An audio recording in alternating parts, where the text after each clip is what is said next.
Thanks, Mangari. Before we start, I have two questions. Okay. If the doctor was the only person in the kingdom who could cure the snake's poison, why wasn't he there earlier? Why was he only traveling on the seventh day? And how did they build a palace on a pillar like in a day? Okay. For first question, I'm going to try to give a little logical answer. Parikshita's kingdom is so huge, the doctor who could cure Takshaka's poison would have been in certain corner of the kingdom who took 6 days to get here. That is why he was rushing. If you see, Takshaka was like, why are you in such a hurry? Where are you going? He stopped him. He's like, it's only 1 day left. I want to make sure, king is safe. I want to be on his side. I would like to give you a little brief note on these stories. Mahabharata was not told to remember these kind of details. It is not that how did they build this big palace supporting one pillar on top of the roof. It is about despite of taking so much precautions, because the way they explain in Mahabharata, the whole palace on top of one pillar was so securely placed to the point where even the air they were breathing over there had to take permission to enter. That is the level of security that was provided there. Despite of all this, Parikshita ended up being dead. So this is to send a message about you can be king, you can take any number of precautions you want, but if it is written in your karma, when you do a bad deed, something has to be done, that will happen. Because he was not there for the first six days doesn't mean that, Parikshita would have been dead. Even in the last day, there is still hope. This used to kind of give you a layer of life to not to lose hope. Always do better. Even if you mess up once, there is always an opportunity to improve. This is the message you need to take, not exactly the details. I see. But if you have any questions on any of the episodes, please feel free to put it in the comment section. I'll try my best to answer that for you. That being said, back to Mahabharata. Last time, I think we ended up with this question why all the Sarpas were getting killed in the Sarpa Yaga. It is not Takshaka Yaga, it is Sarpa Yaga. The same question came to all the gods and goddesses during this time when Uttanka explained everything to Janamejaya. And Janamejaya was, oh, okay, this is what happened, this is all with all the reasoning. Yes, now I have to do Sarpa Yaga. And the gods and goddesses go to Brahma and says, this does not make any sense. If Takshaka is the only one who has done the mistake, why is this yaga sacrificing all the snakes? So Brahma responds to them and says, oh, this is not just this story. It is not just about Takshaka. This particular Sarpa Yaga has a connection eons ago. We would say Yugagala ago.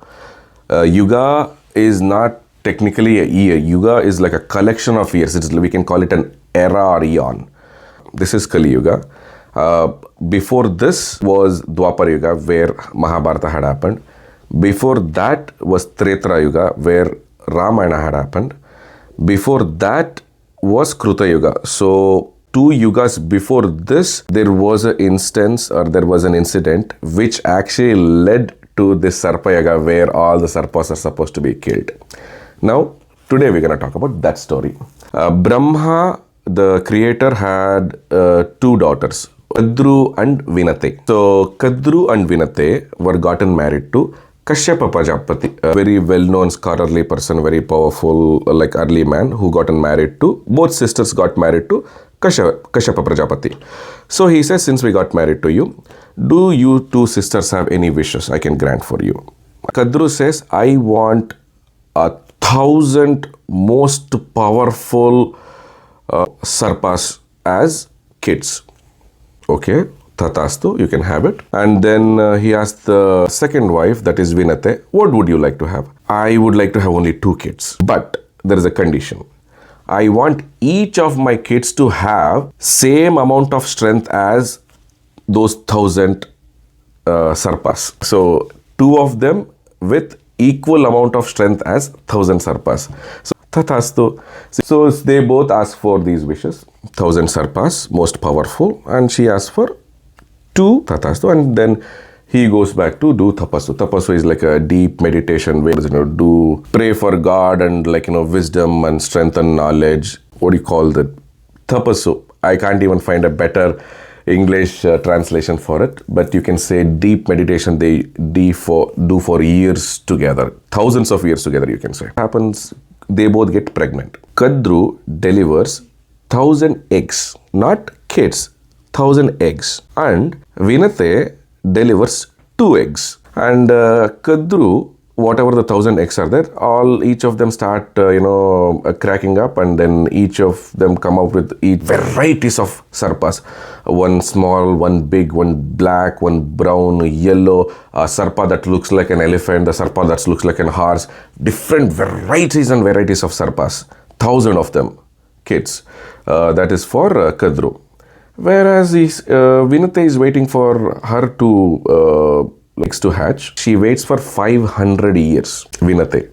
Whereas these Kadru, who with 1,000 sarpas, is ruling the entire earth, entire planet. They have most powerful 1,000 kids. There is nobody to stand against them.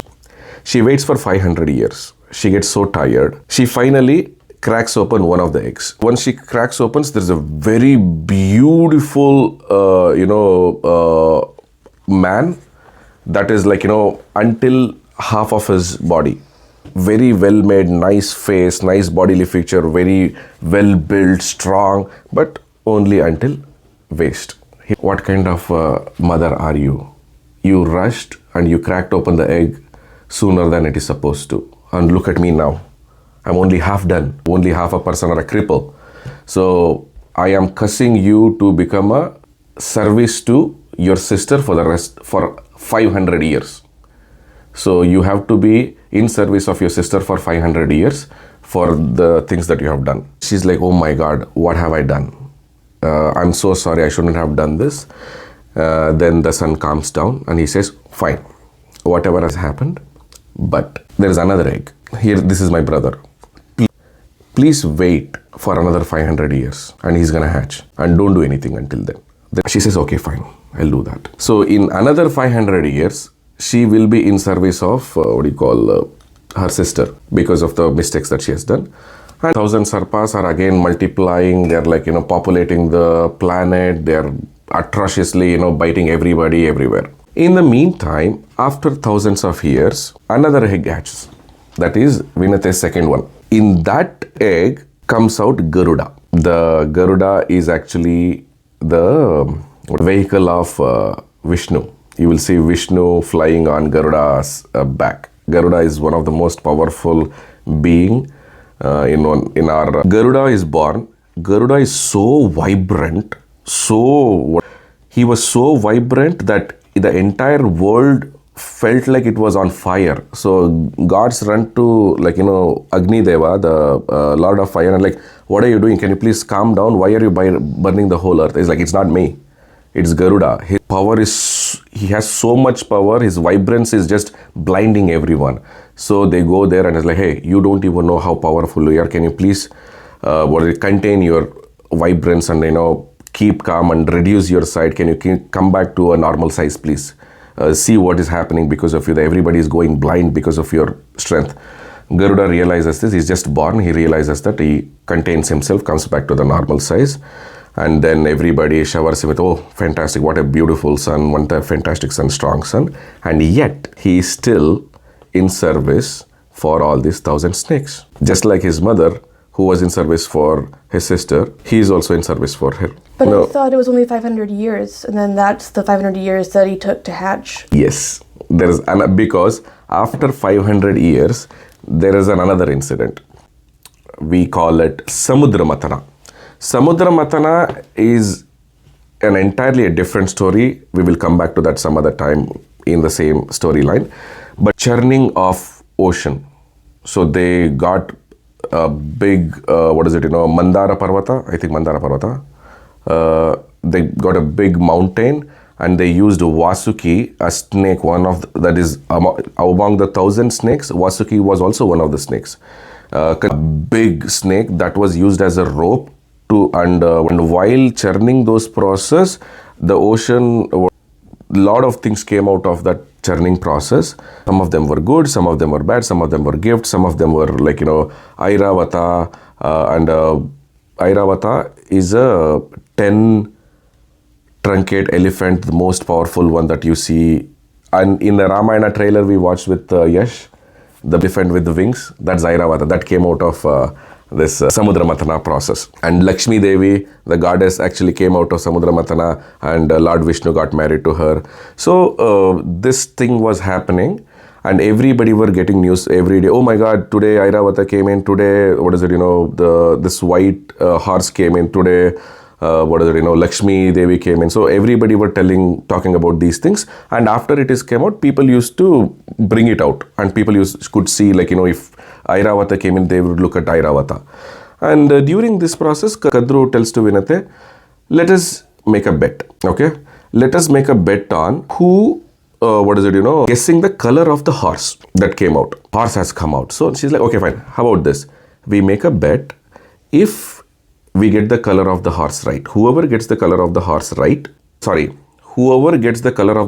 wrong will be in service of the other person. Okay. If I win this bet, she will be in service. At the same time, Kadru, who has enjoyed the service of Vinata as a sister, she's like, you know what? I can extend it more. So she calls up all her kids, Sarpas, and says, hey, you know what? We made this bet with my sister Vinate, and she guessed the horse will be white, full white. Whereas I told her, no, horse will be full white, but the tail will be black. And the Sarpas are like, hey, why did you do this, mom? Are you out of your mind? Do you really want to, be in service for your sister? Are you doing this on purpose? Because the horse is fully white. I know that already. But what I want you guys to do is, when they bring the horse to display tomorrow morning, I want you guys to go there and all the dark snakes, black snakes, go and cover the horse tail, so that horse looks white and the tail looks black. This is not right, mom. You made the right bet. She guessed it right. Now you are cheating to get her in service to you. This is not right. You should not do this. And the mother gets angry. Like, you are my kids. How dare you deny mother's wish? You all snakes will die this is in Krita Yuga. You will die in Janamejaya Sarpa Yaga after Treta Yuga in Dwapara Yuga. Her mother curses all the snakes. And that is the reason all the snakes had to die. And no, it is not just mother's curse. These snakes that I created, these are my creations too. I am the creator, Brahma. But these are my creations have grown unnecessarily powerful. They are doing a lot of atrocities. All other creations, there is no room for my all other creations. They are just destroying all my other creations, just taking monopoly over the entire, me by themselves. So they had to die for other species to survive. This is the balance. If the mother had not cracked open the egg earlier on, those two would have been the strongest one to balance and everything, right? Now she cracked open. Now she has to be in service for her. And this doesn't stop here. After the mother curses them, that's why we have a saying in Kannada called Tai Shapa, Nai Shapa. That despite of saying no, we can't deny mother's order. She has already cursed and everything. Let's go and do it. So by the time when the horse comes to display, they cover the horse tail. All the black snakes cover the horse tail, and now you can see that horse is white and the tail is black. She loses the bet again. Vinute is in service with Kadru again, and this is why Garuda, who is son of Vinute, is also in service with these guys. Despite of him being one of the most powerful guy, has to listen to all the snakes because he's in service with them, as his mother has lost the bet. Garuda makes a plan. This is not going well. I can't see my mother suffer like this. So he goes to all the snakes, and what can I do to clear my mother from in service? So they remember all the snakes have been cursed to die in Ashwamedha Yaga after 2 yugas. So by this time, the Samudra Mantana has already completed. The main purpose of Samudra Mantana is to find Amruta. that is the elixir of life. Okay, and they have already found that, and it is in Devaloka with all the gods. So Sarpas have been cursed by their mother. Now they have to save their lives. So what do they do is, Garuda, you are most powerful person. So how about this? You go to Devaloka, you get us that elixir Amruta for us, elixir of life. If you get that to us, then you and your mother are free. You don't have to be in service for us. How about this? Good deal. Garuda is like, well and good. He goes to Devaloka, and it is very well guarded, but him being the most powerful, he grabs the Amruta, fights everybody. It's going to be a huge war, and he comes down, and in the meantime, in between the war, Vishnu comes in and says, hey, Garuda, what are you doing? And because my mother and I are in service under them, this is the only way I can go out. But these guys are brutal. The atrocities are like, going without check. On top of that, if you give them immortality, then there is no stopping for them. So Vishnu says, you go and deliver the Amrita to them. Then Indra will come and steal it back from them. So your job is also done. Now it is them who have not taken care of Amrita after you delivered to them. Let's do this. In the same way, Garuda goes there and delivers the Amrita to them, and they're all celebrating. Oh my God, he keeps the Amrita, they say darbe, like a grass bed in front of them. So he keeps it in there. See, I have given your Amrita. Instead doesn't hand it to their hand. My job is done. Can my mother and myself are free? Oh, you guys are free. As soon as these guys leave, and when they are celebrating, we got it, Indra comes in and steals Amrita and runs away. So they last, Amrita, and these guys are also free. That is, he rescued his mother from being in service for the rest of her life. And did you forget the first brother with only half a body? How could I? You know who he is? No.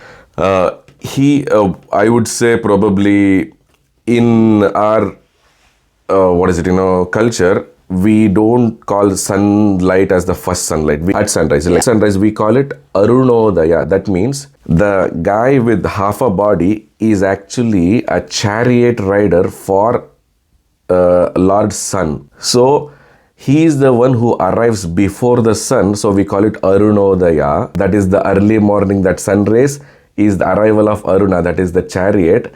And after him, he brings sun to the earth. You can say he's the first handicapped guy doing the most amazing thing, and he's the first one to shed light.